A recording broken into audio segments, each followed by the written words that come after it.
All right, Nissan. Sorry, my GPS took over. Or my. You can interrupt the voice prompt. Yeah. You can All right. interrupt the 1 second. canceling voice. Apparently, every time I say Nissan, this thing thinks I'm talking to it, but I guess every time I say okay, Nissan. Please say or Yep. select a command. Right, Canceling. this car, I'm not familiar with this car. As amazing as it is, it's a Nissan Aria. Obviously, you have. Sorry about my trash there, but you have personal, videos and photos you can see, or on the internet you can see about it. But as far as the trash can goes, this company does offer a portable trash can to put into your cup holder. So instead of having nowhere to put your trash, you can stick it in there, and the next time you stop somewhere, you just dump it out. You know what I mean?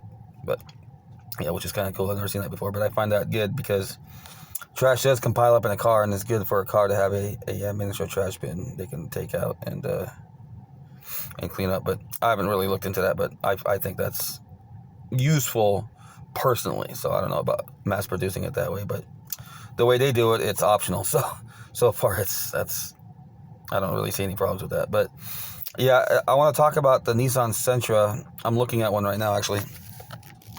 That's what made me think about it. And I rented one a few years ago, and I looked up the horsepower numbers. I believe it was like 130 something horsepower. I don't remember, but all I remember is the only way to get around decently is to turn on sport mode, and it put all the power at the bottom of the range, which just makes getting around a lot easier, more effortless. But I know the model I had a 1.8 cylinder, liter, 4-cylinder, and I had an Integra GSR a long time ago. It was 1.8 with 170 horsepower stock.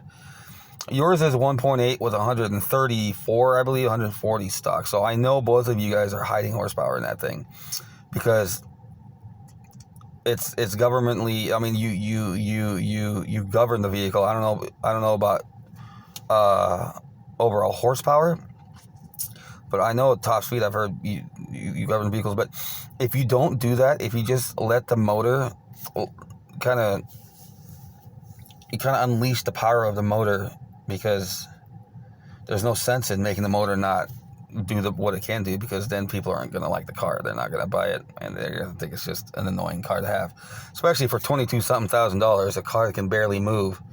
Now you have it for 150 horsepower, and I had a Nissan a Hyundai Elantra with 150 horsepower. That moved decently, but I mean, you can at least they have you put 150 horsepower there now, but this car is a bit heavier than the Elantra, I think, but I don't know. But I remember driving the Elantra; it was really light, so 150 horsepower wasn't too bad in it. It was good enough to get around, but I know 1.8 liters can deliver a lot more than 134 pounds, 134 whatever amount of horsepower it was, and I know 2 liters can deliver a lot more than 150 horsepower without any modifications. So if I were you, I would think about maybe letting the motors you put in your cars release all the power, or more power in them. Whatever amount of power they can deliver without exploding would be nice, because the faster the car is, the more people want to buy it, especially if it's not going to cost you any more to just unleash the power of it. It's all a bunch of software, right? It's telling the car what to do. So if you just unleash all that, you don't even have to change anything on the engine. I would just see how much power that thing can deliver without just the way it is now with computer changes. So, all right, that's my suggestion to all car makers. Just no more constricting your motor powers like EVs. They don't really do that, do they? They have $22,000 EVs with 400 torque. You know what I mean? That's good, and everybody's buying them, and they're fast. They get around easy. So yeah. Until next time.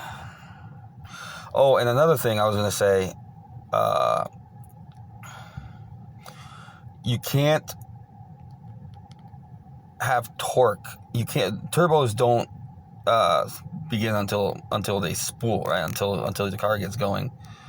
So you can't really put a turbo on a 1.5 liter and stick it in a big car. You know what I mean? You can do it. I don't know. Personally, I wouldn't do that. I like power, but yeah, you want to have people have cheap options, but just because like a 1.6 liter can, I mean, Honda Civic made 163 horsepower with 1.6 liters. So I mean, if you did that, no one will be complaining about power. Okay, so yeah.